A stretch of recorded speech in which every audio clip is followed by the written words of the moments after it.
we know that we've had to fight to get our constitutional rights and to make sure that they are actually real for Black Americans and for communities of color and for those whose voices have often been too excluded from the political process.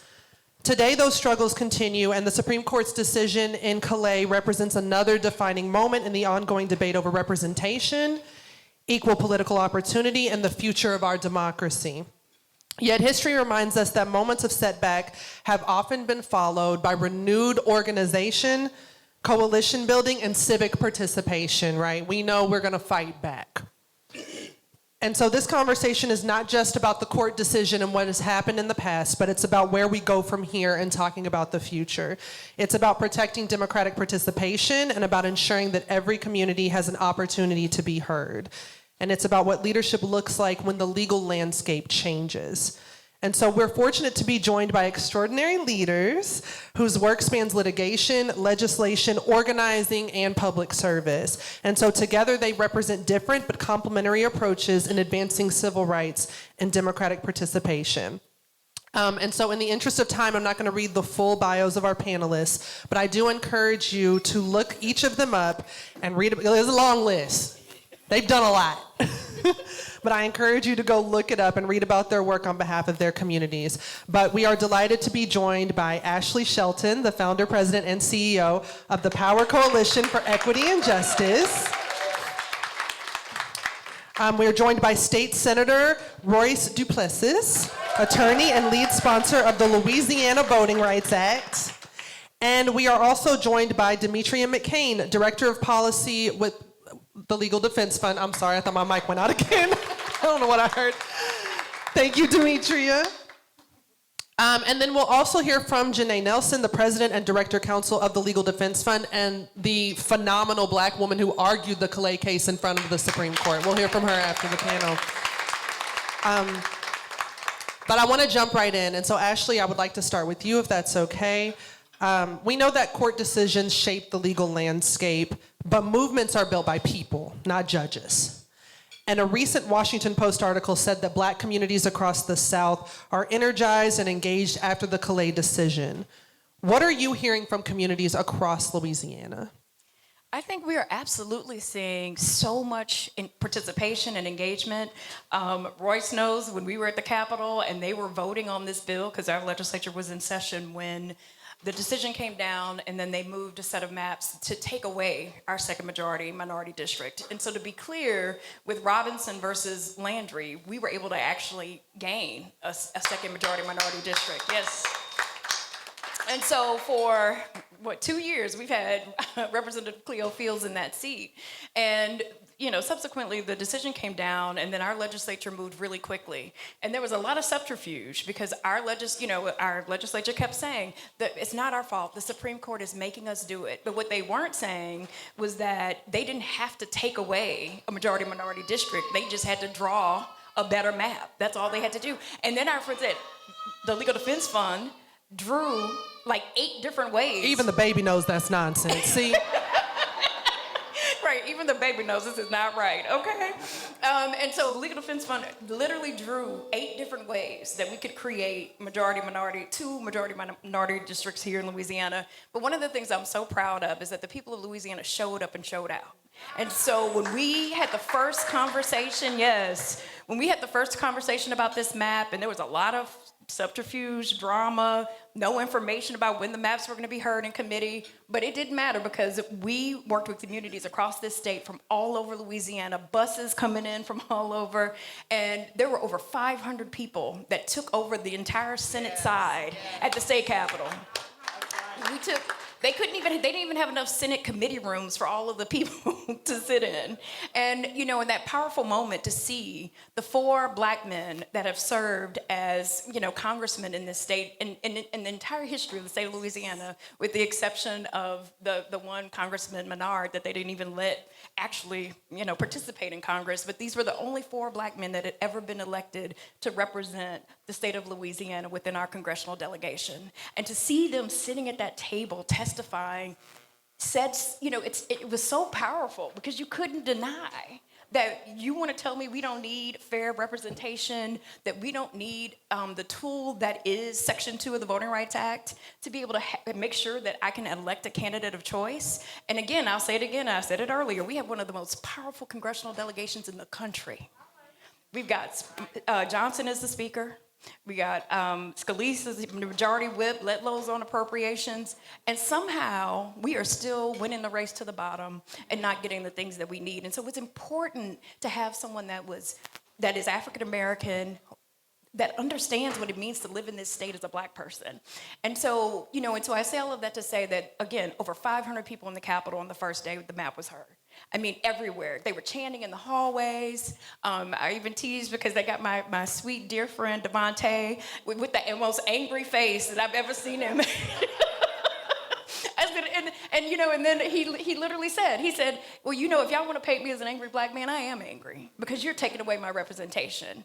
And so then my other favorite thing about this legislative session to move this map, the second, hearing on this map, they literally changed the day. So we were supposed to hear it on a Wednesday at 9 o'clock. Then it turned into Tuesday at 4 o'clock. They locked the building down. We couldn't go into the committee rooms. We couldn't wait. We couldn't sit down. On the first day, that first Friday, they closed the cafeteria. People couldn't even eat. And so why would you close the cafeteria? And so, and so it's those kinds of things. But we were ready because we had 500 box lunches because we... I was like, we're not gonna play games, right? And folks stayed that first day, that Friday. They stayed from 9 a.m. when the hearing was about to start until 7 p.m. when the last person was heard. And then that day they started at 4, and they thought that they had outsmarted us. They were there until 6:30 a.m. Okay, and so what they wanted to say, they were like, oh, these are paid actors. I was like, paid actors don't stay till 6:30 in the morning, baby. And I said, and also in the state of Louisiana, when you testify or when you sign a red card or green card, it's an affidavit. It's a sworn affidavit. And that's what they don't want to have a conversation about is that, like, paid actors got to put their actual address on this card. Paid actors would actually have to, like this is a sworn affidavit. And so I think that it's those kinds of things that, for me, that I was just so proud about how community showed up. We've seen a surge in volunteers. We have seen, so many folks that want to also, they're like, hey, I want to do a voter registration drive. My good friend Vaughn Fourier is in the room, and she was like, hey, I need a big voter registration sign and a QR code. And I was like, girl, I'll get it to you. And so, like, at the end of the day, we're seeing this, resurgence in the community, and I think that they overcalculated and they made a mistake. Because, what was interesting, too, there was so much control in how the hearings went around these maps. They didn't want anybody calling them racist. They didn't want anybody calling them thieves. And, Gary Chambers went famous, as per usual. He's saying, like, well, aren't you stealing a black district? So when you, and then y'all, let me just also say too, that wasn't lost on any black person in Louisiana, we have the second largest black population proportionally in the country. And so for them to disenfranchise one of the largest black populations in the country is unbelievable to me. Like, and I think too, like I always tease too about Callais, like it's still raw, like I think I'm okay and I think I can talk about it, and then somebody says something crazy and then I go off because it's just like, okay, we're not gonna tell lies about where we are and what this decision really means for black folks and what it means for black folks also too, not just for the South, because that was the other thing that I think we saw all of this beautiful organizing in Tennessee and every state, reacting to this decision. And, and one of the things that I thought was interesting was that I was invited to a conference. I get to, where were we? We were in Philly.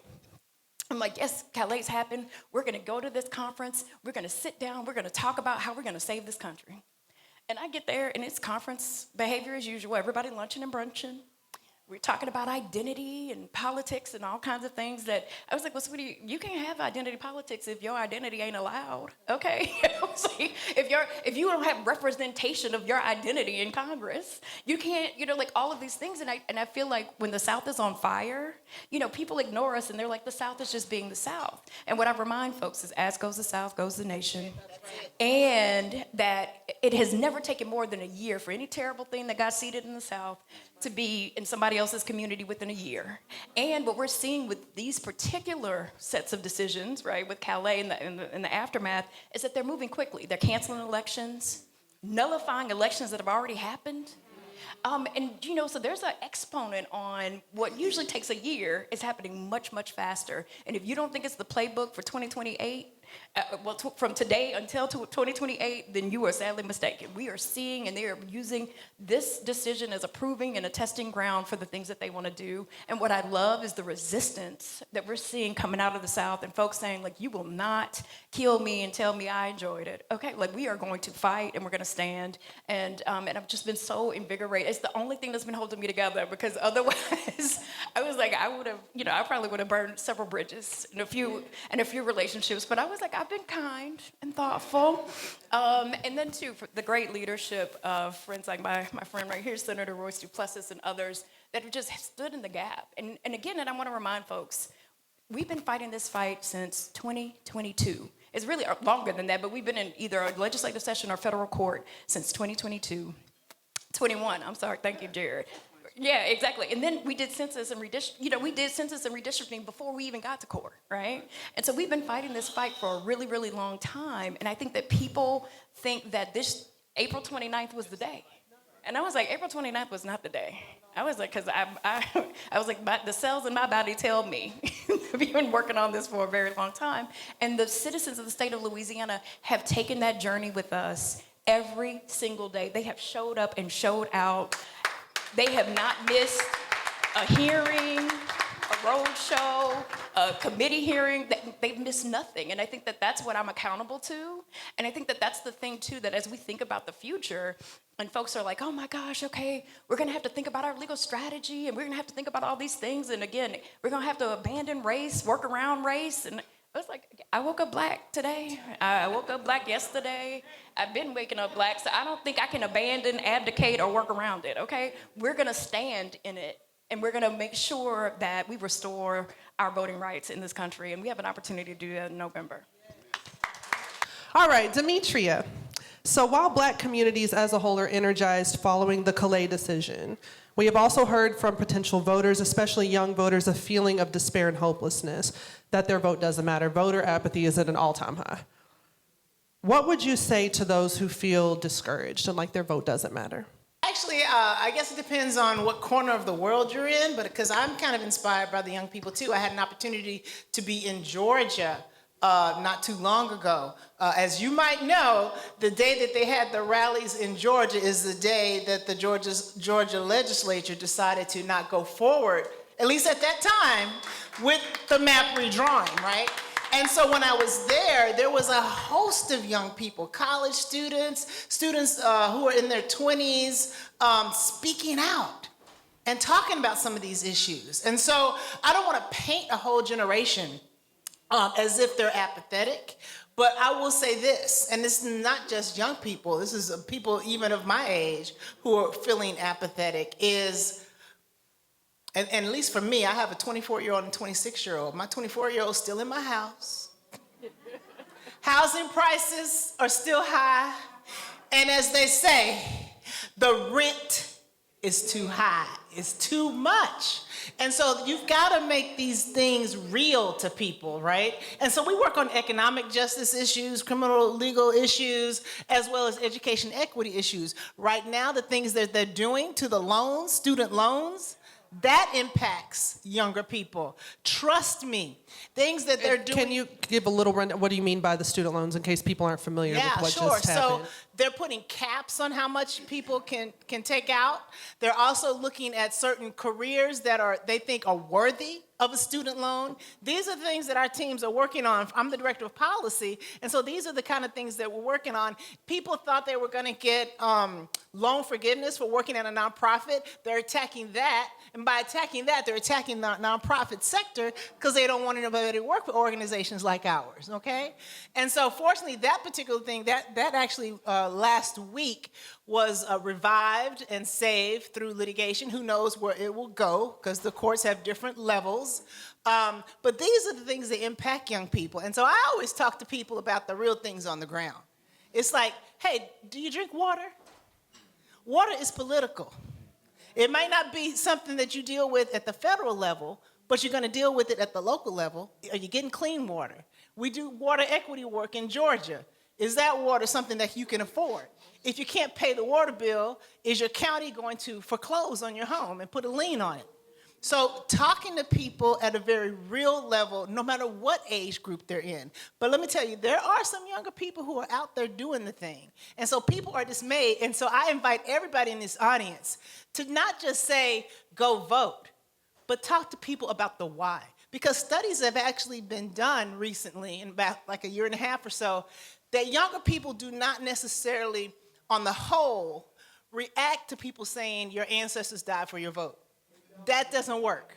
So we got to get real. We got to get tangible. We got to talk about the policies that impact people who want to vote or who feel despaired.